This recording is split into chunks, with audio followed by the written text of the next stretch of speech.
Hey now, RotoGrinders, welcome to episode number 3 of Stonk Watch, where we will examine the best ball fantasy football marketplace in the context of investing in ADP, looking for players and strategies that can help us get to the tippy top of these massive tournaments on Underdog Fantasy and DraftKings. Joining me to do that is Kyle Murray. Kyle, welcome to week 3. How has your drafting season been going in the dead summer months so far?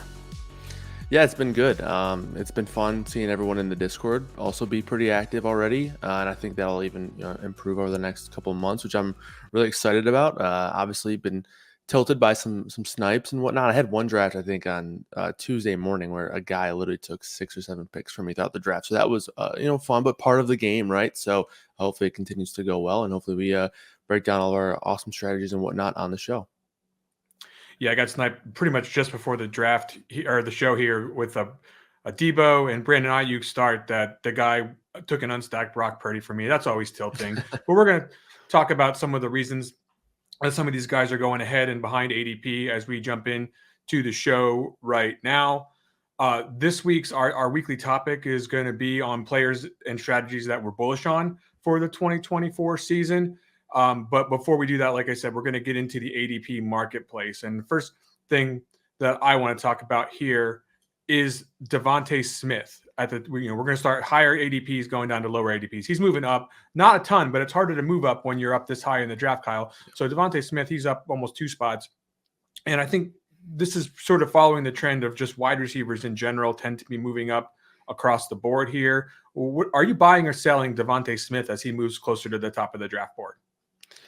Yeah, I think for the most part, I'm going to be buying here. And I think it's due to the fact that, another guy we're going to talk about a little bit later, which we talked about last week, Saquon Barkley, who's been a guy who's been falling in drafts to me pretty consistently. So I do have a lot of Saquon Barkley right now, and I do want more of the Eagles' passing attack. I do think the addition of Kellen Moore is an exciting one. Obviously, there's been a lot of talk about the loss of Jason Kelsey and what that could do, but I think the addition of an intriguing offensive coordinator is much more exciting than the loss of a center that they've really been preparing to lose for the past couple of years, quite frankly. So I think the addition of Moore is exciting. I think they're going to add a little bit more of pace to the offense, which obviously is going to bode well from a fantasy perspective. So just in general, I am trying to get more of Jalen Hurts in a passing attack. So it's going to be pretty much a buy for me on Devonta Smith.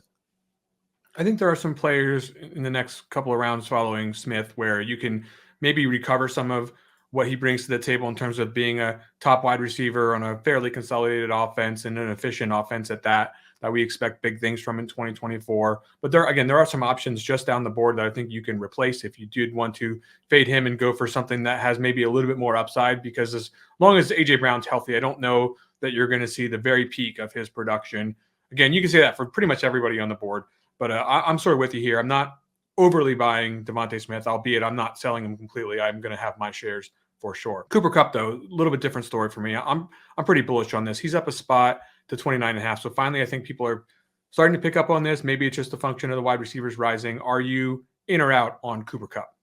Yeah, I remember I had a little bit of a session. I think it was probably late May or maybe even early June where I kind of tried to sell you on Cooper Kupp a little bit, and it's still the same for me. I still think that this is a spot where if we're in week 12 and Cooper Kupp is clearly the wide receiver 1, I would not be all that surprised. He has such an elite resume. Yes, Puka Nacua had a great year last year, but Kupp was hobbled all season long with injuries, and it's something that we kind of saw coming, right?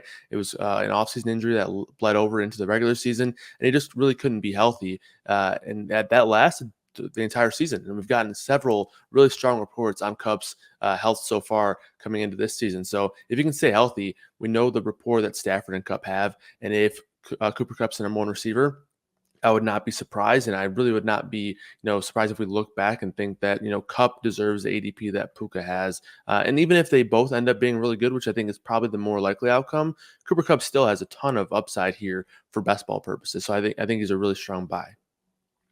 Yeah, on screen, I want to mention I'm showing the RotoGrinders best ball projections. These are free, by the way, if you want to come check it out on the website anytime. Kyle and I are not afraid to show you what we're up to this summer in terms of our rankings for best ball. Some premium features as well with our best ball service here. But of course, the rankings are free. You can upload those right to Underdog Fantasy and DraftKings all summer long. My position on Kupp, I just want to mention here, is that, pretty similar to yours. It wasn't 2 seasons ago that he was the number 1. yards per route run wide receiver. 2 seasons ago, he was number 8. And last season, of course, was a fall off with the injury issues. So I do think that there's a chance that he could at least have the upside to get closer to that top end production, albeit a little bit more challenging if Nakua is there. But, he's always had Robert Woods around too. So I wouldn't necessarily say that it's out of the question that he could be one of the first round value guys at the end of the summer, right now going early parts of round 3. Okay, moving on to our third topic of conversation. Courtland Sutton is right at the end of that tier of wide receivers where just before it falls off a bit of a cliff there towards the middle portions of the draft. Courtland Sutton is now up to spot 90. Are you buying Courtland Sutton? There's a lot of guys in this range that I think you can make a strong case for over for Sutton over, but I still find it hard to buy here just because I just have very little confidence in the quarterback room here in Denver.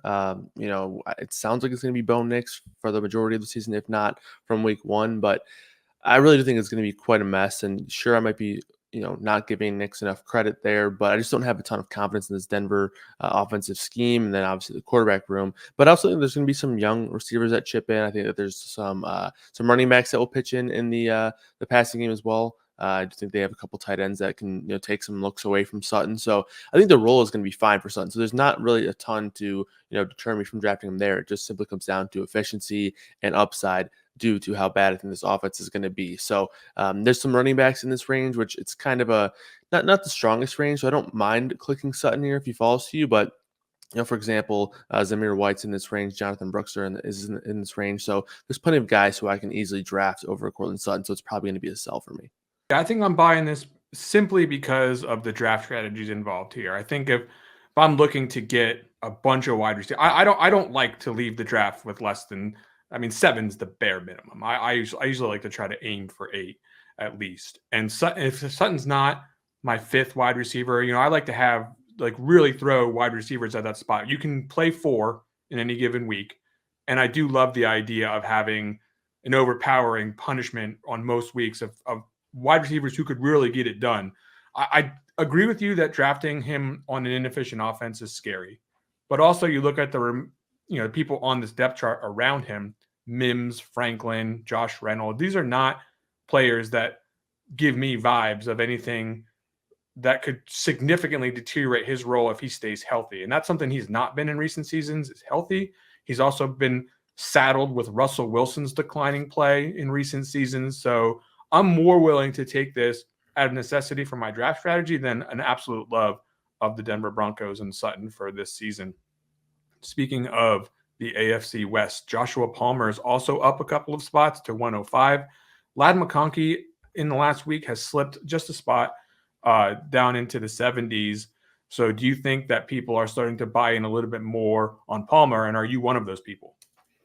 I think maybe they're starting to buy more on Palmer, but also I think maybe they realized how sort of out of control the McConkey ADP got. He shot up there quite a bit, and he was up there in a range where there's just a lot of guys that you can click a lot. A couple of my favorite targets in the draft are in that range with JSN and Christian Watson, but a couple other names I would just simply rather have right now than Ladd McConkey. So I think maybe it's just sort of tapering out a little bit and maybe coming to a little bit more of a neutral setting. But also for Palmer, I wouldn't be surprised to see people get some more steam on him just because he is affordable right now. And yes, I would love to buy Palmer at this number. I think he's been a target for me throughout the course of draft season. And McConkey's been a guy who I haven't gotten a ton of, and I'm not really too disappointed in that. I would much rather have Palmer at this price, and I wouldn't even mind taking shots on Quentin Johnson later in drafts over McConkey at this current price. But hopefully McConkey continues to fall because I do want to get some of him. But at this current standing, I'm definitely fine with Palmer over McConkey. Yeah, of course, no one loves to draft Quentin Johnson. His ADP has been relatively stagnant down in the late portions of the draft. People are uncertain about him. People really feeling a little bit more confident on Palmer here as someone who's going. But by the way, on the games where he actually had usage last year, where he was one of the main guys, he was actually really efficient. I think I plugged in 5 different weeks where he was over 70% of the snaps, or his opportunity was in the top 12 of yards per route run. So, I mean, when he was getting looks, he was actually pretty efficient. I don't know if the same will hold true with the Chargers. There's always the concern. Like Jim Harbaugh loves the idea of the 12 play drive, and he loves the idea of really slowing things down. And he called the offensive line to fist, Kyle. So, like, I mean, they're really not set up to be this big time passing attack. But if he's getting concentrated share at that kind of ADP, I'm pretty interested in Josh Palmer still at 105. Final guy, talk about Brian Robinson. He's up to 108. That's 3 spots up. Eckler is also down a couple of spots. It looks like there might be some steam happening here on Robinson, maybe industry wide. Not sure exactly the source here of why we're starting to see an uptick on Robinson. I have concerns here on Washington. What are you doing with the backfield in Washington? Avoiding it still. I really haven't gotten to a ton of them so far, and unless they're falling in drafts, I don't have a ton of interest. I do think there may be some added intrigue to them. Maybe Jaden Daniels is an elite quarterback, and maybe there can be increased efficiency due to that addition. But still, the role is uncertain, and honestly, there's concerns of just not being that good. Obviously, Eckler is getting older. Brian Robinson, we've seen have some signs of being solid, but I just don't know if he's this overwhelming talent. So I'm just going to stay away and look for my running backs or and from other spots, other teams. And then particularly in this draft range, especially with Brian Robinson, not a ton of running backs I'm liking to draft here unless I'm getting aggressive on Tyjae Spears. Yeah, honestly, we probably need to flip the rankings here. I probably do like Robinson a little bit better than Eckler at this moment in time, but it's mostly because Eckler was just wildly inefficient last year. He was one of the worst yards after contact backs, and the offensive line in Washington, frankly, looks like it's going to stink. So if he's not getting any cleared space when he's rushing the ball, that's unfortunate. Also unfortunate is the fact that Clint Kingsbury's the coordinator here. I don't expect them to underutilize the legs of Jaden Daniels, and I would also expect that someone dropping back under pressure like Daniels may be inclined to run before he goes to the check down. We are currently on the under receiving yardage for Eckler this season on scores and odds, and I'm just not a big fan in general of the backfield, certainly not a huge fan of Eckler and Robinson because of the goal line work. You could make a case, but I wish he was cheaper, and therefore I'm not getting to a whole lot of him right now. Honorable mentions moving to the upside. Elijah Mitchell is moving up the board. For some reason, Zeke Elliott's moving up the board. I don't necessarily agree with that. And interestingly enough, Audric Estime, people are starting to take real late in drafts a little bit of a shot on him down in the 19th, 20th round. Demario Douglas, you can't stop the Demario Douglas train, Kyle. He keeps moving up here a couple of spots. And the same with Jalen Polk. I think that's part of what we talked about last week with the New England stack, just continuing to be on the rise as a late third stack, late easy correlation to get. Rashee Rice still creeping up the board. I think maybe a little bit of those concerns are easing on the suspension, albeit that risk's still present. So I guess we'll see how that plays out. I'm still on it for now, but if it keeps getting a little bit higher in price, I could be getting less Rashee Rice. Brandon Cooks rising the board. DeAndre Hopkins, Demarcus Robinson also coming up the board. Noah Fant's been a big-time mover at the tight end position over the last couple of weeks. He's up again this week. Hunter Henry, Mike Gesicki also getting a little bit of steam in that department. Let's talk about the downside. Saquon Barkley, you mentioned it earlier. He's all the way down to 21. That's a pretty big deal, when you're getting drafted that high up the board. That means people are just no longer willing to take him on the turn there at round 1, and they're really starting to let him get to the other turn almost. And you're probably, quite frankly, able to get him on that turn every now and then, maybe even on the backside of that turn. Tell me about Saquon Barkley. Are you bullish on this particular move down? Yeah, I mean, like I said, he's been a guy that we've talked about a couple times on the show already, and talked about him in Discord a lot. And it's been a guy who's falling to me in drafts, so I've just been kind of buying him up already. So him being on the sheet here at this sort of downward trend in terms of his ADP does not surprise me because I've seen it play out a couple of times already. So I've gotten a lot of I shouldn't say a lot, but I've gotten a decent amount of Barkley already. And like I was saying earlier, I do want to aggressively draft this Philadelphia passing attack now. So I'm still bullish on Saquon Barkley, but I don't want to say that I'm overly buying just because of my current strategy is trying to get some more of this Eagles passing attack. Yeah, I mean, certainly Sirianni has pointed out that they would like to use the running back in the passing game more than they have used in the past. Always pressing concern with the Eagles when it comes to the very short yardage down there and them using the tush push and really sort of eliminating that possibility more often than not from the running backs game. But I do think Barkley's played enough snaps on the New York Giants to know that he can still produce on without touchdown efficiency, so to speak. I mean, you still need some, but he's definitely capable of the home run ball, definitely capable of scoring from farther than 2 yards out. And I do, in general, have a fairly bullish position on Barkley compared to the field, albeit anytime you're talking about a running back in the early stages of best ball in 2024, it's difficult to just go out of your mind excited just because overspending on running back is a pretty easy recipe for looking at some really bad wide receivers at the back end of your draft being on your team, and I'm trying to avoid that if I can. Okay, let's talk about Kenneth Walker. He is now down to 69 ADP, and we've talked about liking Zach Charbonnet. Does that necessarily mean that we do not like Kenneth Walker? Yeah, for me it does. I was trying to sort of think about what number Walker would have to fall to for me to really like him, and it's fairly difficult at this point to say, just because it kind of comes down to other players in this range, and in this particular range, there's so many receivers that I like, right? Guys like Jordan Addison, Rashee Rice. Christian Watson, JSN. So there's just so many receivers that I'm grabbing in this range to where it's almost difficult to put a price on Kenneth Walker here. And then therefore it's easy to buy Charbonnet later in draft. So I'm just going to continue to kind of live by that strategy, take receivers in this sort of range, continue to fade Kenneth Walker. And then, Charbonnet's been one of my most drafted players. So I'll just continue to buy Charbonnet and continue to sell Kenneth Walker. And I don't even know if necessarily it's due to Kenneth Walker himself. I definitely like Zach Charbonnet in this current environment, but it's just more so draft strategy as well as the upside that I think Charbonnet has if he does get this RB1 role. He was banged up at the end of last year and lost some share, snap percentage-wise and usage-wise to Charbonnet. I think that will likely continue as the NFL evolves to a committee situation, as it becomes clear that Charbonnet is not necessarily much of a downtick from skills from Walker. And then, of course, you have the idea that we've got a new offensive system coming into play. We've got the idea that this could be more of a pass lean attack.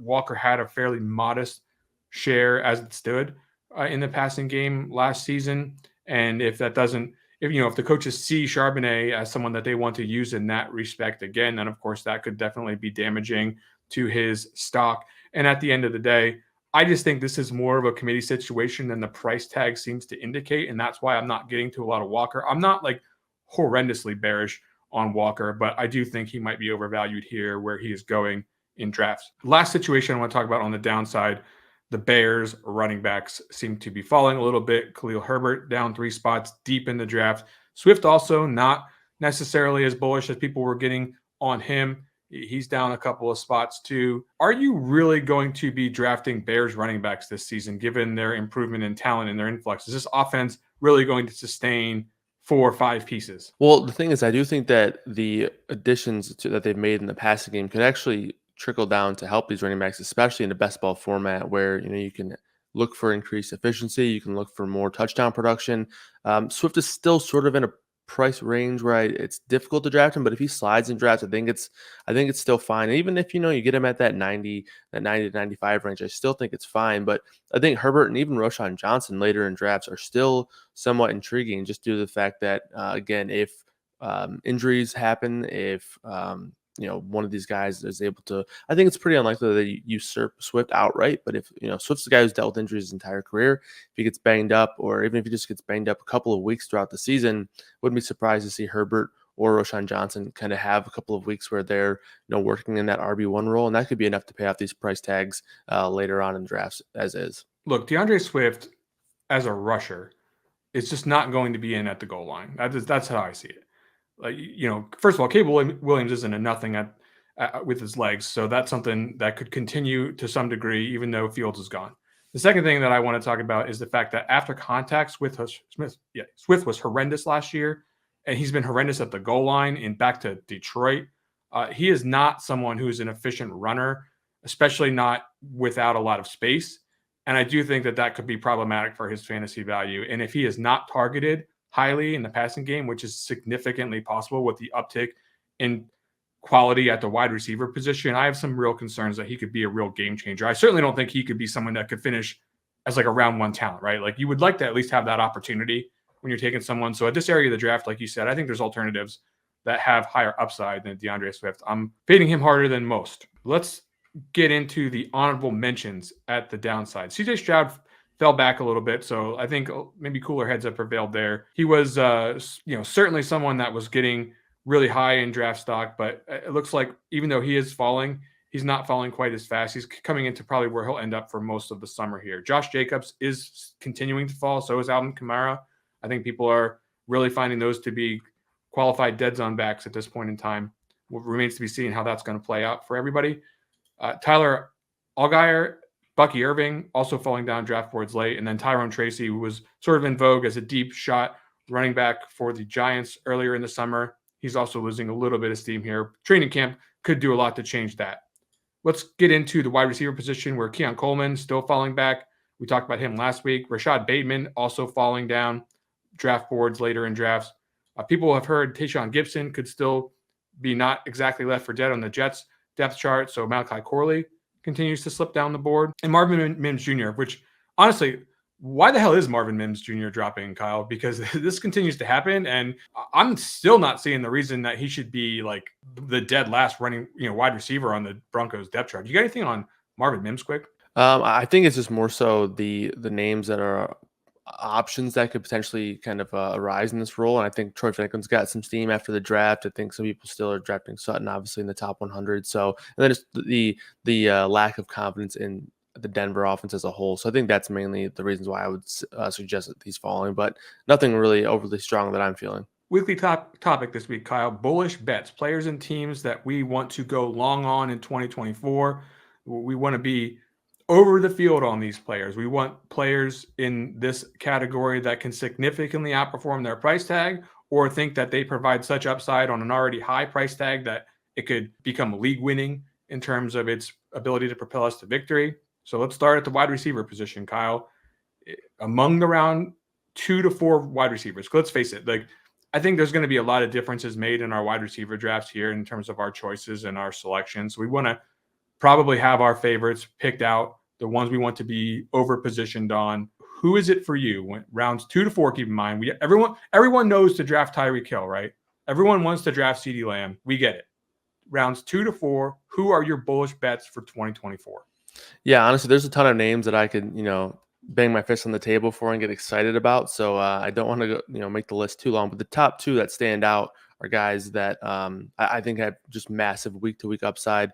And it's going to be Mike Evans and Zay Flowers. I also like T. Higgins in this range. A couple other guys I know that you have on your list as well. So I'll let you take those names. But those 3 are the guys that really stand out for me that I'm liking a lot right now. And I feel like they're very easy clicks and have a ton of week-to-week upside. I feel like I'm going to need to get some more Mike Evans. I haven't found enough of it just yet in my drafts. And I do agree that he continues to year in, year out be one of these guys that can spike weeks. And the offense in Tampa Bay seems pretty well suited to continue to do that. Higgins, of course, we've talked about a number of times, just very bullish on the Bengals. So good on you there for being bullish on that. Christian Kirk and Cooper Kupp are my 2 guys that I looked at just before the show. I have the highest exposure to.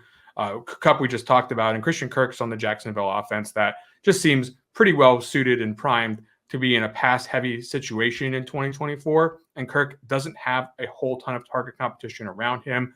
I do think that they will be somewhat effective in the passing game, and I think that that's going to lead to an over on Christian Kirk production in 2024.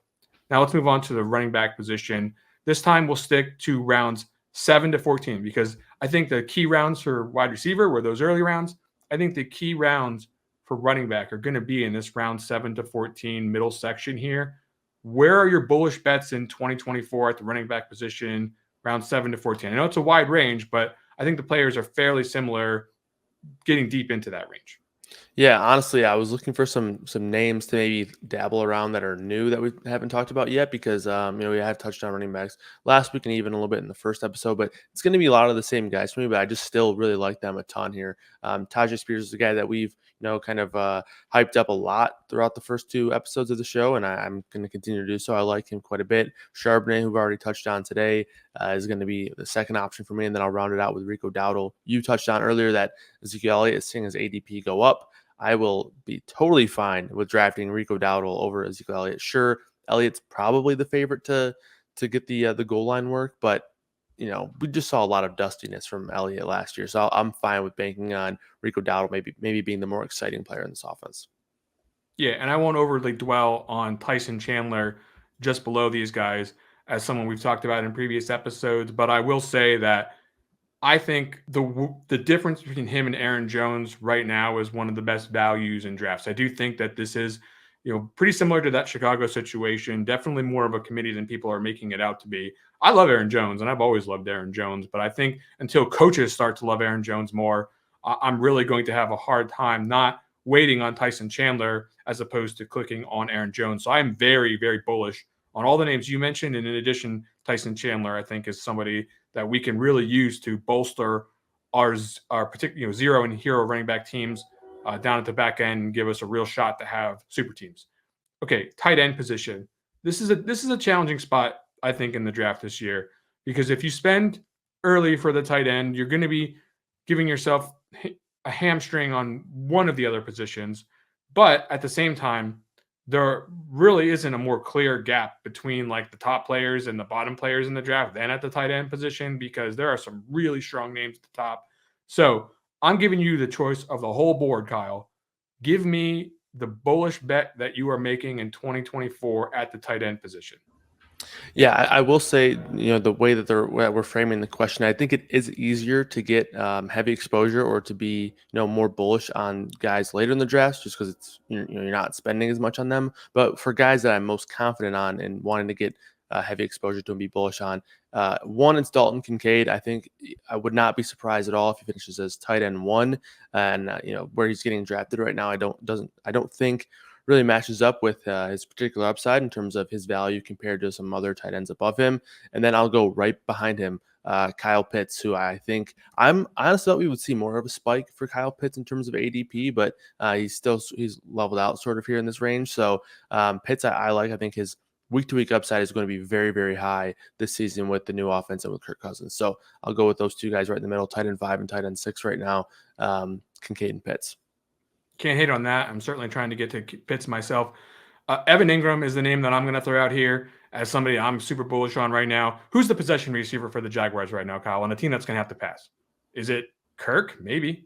But Yeah, who else? I mean, you're not looking at a whole – I mean, Brian Thomas Jr., as far as I know from his profile, is not someone that I should be expecting to be the move the sticks kind of a receiver. I think it's Evan Ingram. I think what he showed at the end of last year is going to continue in terms of his volume in the offense. And I think that he could be a very hard smash in 2024. So I'm going to get bullish and over the field on Kyle Pitts. Okay, now let's move on to some long shots, players deep down the draft board, as far as you can go, really, that you think that you really want to be overexposed to because they have a chance to very highly outperform their current draft price and become players who are regulars, certainly not being drafted as of right now. Who do you got for long shots? Yeah, first one is a guy who we talked about as a guy who's moving up. So who knows? Maybe we're finding ourselves getting some buzz on Mike Gesicki, which I could either catch a lot of hate on come the end of the regular season, or maybe some celebration there. But again, like I just think the upside for Gesicki is definitely there if he's able to get a role, which is definitely still a question mark. Don't get me wrong, but if he's able to get a role, and I think that there's a potential role for him to work in his way into maybe a little bit of a slot role here as well. Then I think that's a really elite spot to be in. A tight end getting drafted late who could potentially have a role on an offense that we are so high on in Cincinnati. And people have talked to me sometimes about tight ends failing in years past for Cincinnati, but it's a new situation, different look for this offense entirely with Tyler Boyd out of the equation. So Gesicki's number 1 for me, and then number 2, a guy who we had a ton of steam on here in our rankings and our projection, but Jalen Tolbert. I love Tolbert. I've been drafting him pretty much in every draft. I have a lot of Jalen Tolbert right now, and I just think it's an elite spot to buy on. I mean, Brandon Cooks is a guy who is getting a little bit of buzz as well, but again, an older guy, a guy who's had injury history in the past. Yeah, couldn't agree more on Tolbert. I think the situation in Dallas does leave some room for upside there. It's a little surprising. I think training camp's going to have a lot to say about what happens with the depth chart and the usage there in Dallas, but Tolbert could certainly be somebody that ends up on the better side of things there. I want to mention Braylon Allen, mostly because at that point in the draft, I'm interested in taking some players who have upside to benefit in the case of chaos, right? Like what happens if something happens to Breece Hall, right? Well, I mean, they certainly have Ibanaconda and some other backs there that can do things, but Braylon Allen is a huge guy, certainly capable of being someone who could run the ball, but I think his passing game work is underrated. And if their offense is designed around what Breece Hall can do in the passing game, he seems like he could slide right in there and take that usage if something happens there. And I think he has got some value, even in the case where Hall does stay healthy for the entire season. So I'm interested in taking a shot on Braylon Allen as maybe the fifth running back on my team. And also Jelani Woods coming back from injury in Indianapolis. You mentioned Gesicki's a tight end you're bullish on. I do think the offense in Indianapolis could benefit from the usage of the tight end this season. I don't think Granson and any of the other guys that are there have proven to be someone who are significant threats to become, top end tight end talents from a receiving standpoint. I think Woods still has that potential in his sort of physical profile. So Woods is somebody that I've been taking more often than I think the field has been taking him as someone who could have upside. Now let's move on to some stacks that we're bullish on compared to field. Who is the stack that you think overall you're going to be most bullish on in best ball? Yeah, I think for me, compared to the field, it's going to be the Green Bay Packers. I think Jordan Love's a guy who has top 5 quarterback upside, and I think it is fairly difficult to kind of identify which receiver is going to be, the number one guy any given week. But I think that is good for best ball. I think we're getting, decreased ADP because of that, and I think all these guys, Reed, Watson, and Wicks, all have strong week-to-week upside, and they're pretty cost efficient right now. So I'm totally fine with drafting them. I like the correlation options with the Saints there, and then the Vikings. So you have guys like Olave, Shaheed, Jefferson, Addison that you can draft as correlation options with the Packers. So they're going to be a team that I'm going to continue to kind of bang the drum on. So again, like the Packers. Yeah, I mentioned earlier, I'm bullish on Jacksonville, so I won't beat that drum to death. What about running back your stacks? Like how heavily are you incorporating the very in vogue week 15, 16, 17 correlation stacks? Yeah, I would say it's something that I'm definitely trying to do, but I don't want to, deter my team from upside by doing it, right? So I'm not looking to kill the rankings or kill the ADP and completely go out of the way to correlate somebody. If they fall to me or if it works out naturally in the draft, then I will do that. But I'm not going to, go way out of my way or maybe, overdraft somebody just to make the correlation work from a run back perspective. Okay, let's move on to most bullish playoff correlation game stacks. So we talked about the team you're most bullish on. Is there an entire game that you feel very bullish on in general? I mean, is it the Packers game, or is there another week 17 game that you feel more bullish just as an entire game? Yeah, well, I think first of all, there's a couple of teams that are very interesting, but I think the one that stands out to me the most right now is probably going to be that Baltimore and Houston game. Yeah, I think that game could definitely have some fireworks there. So I'll go with Baltimore and Houston for the Week 17 game. Yep. Once again, beating the dead horse. The Tennessee Jacksonville game seems like it could be a shootout. They could be in shootouts all year. So I like both of those teams, but in particular that game stack week 17. Okay. Closing question here, Kyle. As we know, scoring points and being an efficient offense is good for fantasy football. But if you had to pick one whole NFL offense, let's forget the ADP for a second, that you are bullish on for the season, what NFL offense are you really feeling 2024? Just I want to be ahead of them in everything that I do preseason wise for the 2024 season. Yeah, honestly, I've come around to them more, and it's somewhat. I haven't really shown that in my drafts yet, but it's going to be the Arizona Cardinals for me. I think there's been a lot of hate around Kyler Murray dating back to his Call of Duty contract stipulation days. So obviously a lot of stuff surrounding Kyler Murray, but I like this offense. There's already a couple weapons that I've been drafting in Trey McBride, Trey Benson. Obviously not as much of a passing game factor there, but still a guy in this offense that I do like.